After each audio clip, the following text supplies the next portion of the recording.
basketball team. How are you doing today? Really good, Chris. It's good to have you here to interview us today. Coach, I know Coach Moore was excited, and I'm excited to have you on here. All right. Could you tell us a little bit about your coaching career? Well, I've been coaching a long time. I started in 1972, and I've coached on a lot of different levels. For example, in 72, I was Bob Ogden's assistant coach at Longview Community College. It doesn't even have basketball anymore. So I've been around here and there. I've coached on every level. I was the head coach at Park College for 3 years in the 1980s. Very proud of the fact that we had the only winning record, the only winning season at Park College during the 1980s when I was there. Been here at Grandview for 16 years. I was 3 as the assistant coach when I first got here. Coach Don Bickham was the head coach. And for the last 13 years, I've been the head coach here at Grandview, and I couldn't be happier to be anywhere else. I love it here. All right, you've been coaching for a very long time, and I'm pretty sure throughout that time you've developed a key philosophy on coaching. What do you think your philosophy is? Well, I've coached at, like I said, at a lot of different levels, and I've coached a lot of different kinds of players. I've coached half-court players, full-court players. Here at Grandview, our philosophy is basically we're very athletic, and we try to take some advantage of the athleticism and put our kids in situations where they can be successful. All right, Coach, tell us a little bit about your last season. Well, last season is kind of a little microcosm of the way our program has been built and where we are at this present time, because some people would have been satisfied with last season. Some people would have been happy. We won 18 games. We won the William Jewell tournament. We won our conference. And, that's the Suburban Conference. That's a big deal. We're here at Grandview High School. But the problem is we lost in double overtime in the finals of district. So we go away thinking that we left something on the table. And that's actually happened 2 years in a row, because 2 years before that, when we were a 5A school, we're 4A now, when we were a 5A school, we lost on the last shot at the district final at Rockhurst. And so we're just not happy with that. We've tasted having some really high success, and just getting there is not good enough for us right now. All right. What types of players do you have coming back for the upcoming season? Well, we're very excited about the upcoming season because we have one of the best classes that's ever come through here. It rivals the 09 class that had Alec Burks, who recently, this last summer, got drafted by the Utah Jazz, and several other college players playing now at various colleges around. We're on that team. Well, our sophomore class rivals that class, so we're very happy to have that class involved in our program, and yet at the same time, we have 5 returning seniors. R.J. Leverett, a very good point guard in the metro area last year, who's now playing at Sheridan College in Wyoming. Well, R.J.'s gone on, but everybody else returns. So we're excited because we think we have the makeup and the talent and the personnel to be able to do something this year. Okay. The last coach talked about how tough you guys' conference are. How do you feel that's going to go?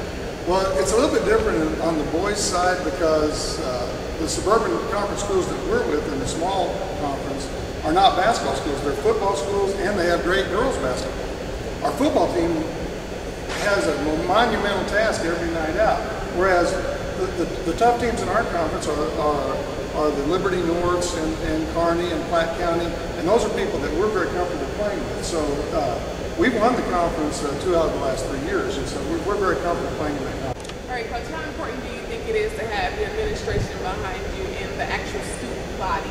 How important is it to have?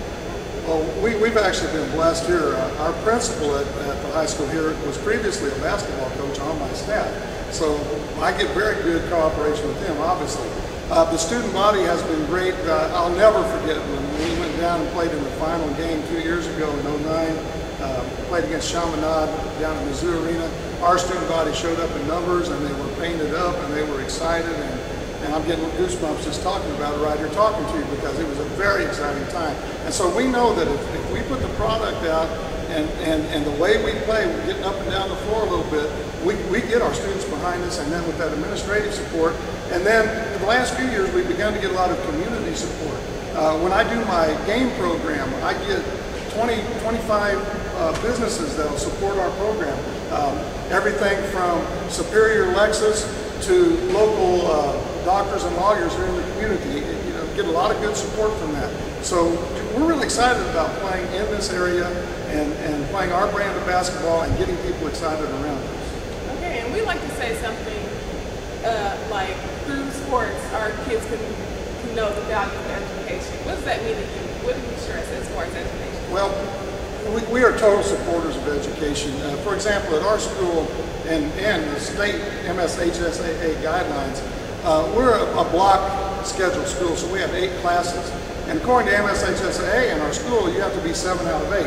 Well, beginning this year, we're requiring our players to be 8 out of 8 because I don't understand why you're just giving up that one and telling kids you don't have to pass that one. So we're going to have our kids be 8 out of 8 this year. In addition to that, we're awfully proud of our academics. And because of accomplishments we've had in the past, we can tell our kids coming in as freshmen, we've got kids that have made great major accomplishments in athletics. Alvin Anderson, who was a center for us, graduated in 2000, graduated from what was then called the University of Missouri at Rolla. It's now Rolla S&T, but he graduated from Rolla. He works over here at Cerner, making a lot more money than the old coach. And we got another kid named Lorenzo Rice. He graduated from Rose Holman Institute. And people haven't heard of that around here, but it's the number 4 place for degrees in engineering in the United States. It's in Terre Haute, Indiana. He played basketball for 4 years and graduated in 4 years with a civil engineering degree, which that's unheard of to graduate in 4 years. And he works over here at Burns McDonald making about twice what old coach is making. So we're really excited about what our kids are able to do if they put their nose to the grindstone in basketball and keep their head in the books in the classroom. And so we stress both things. All right. We don't know why you're not in the Hall of Fame yet, but we are looking forward to seeing you there. We're predicting that sometime in the near future. Is there anything else you want to say to the camera? Well, we're just really excited about this season, and we feel like we've built a good basis for a program here, but we're trying to take it to the next level where we're not just competing on a high level each year, but we're actually winning districts and going to state each year. That's our goal. All right, it's a pleasure talking to you today. We're looking forward to your upcoming season. Thank you, Chris. Just remember, the victory we call success goes to the best prepared.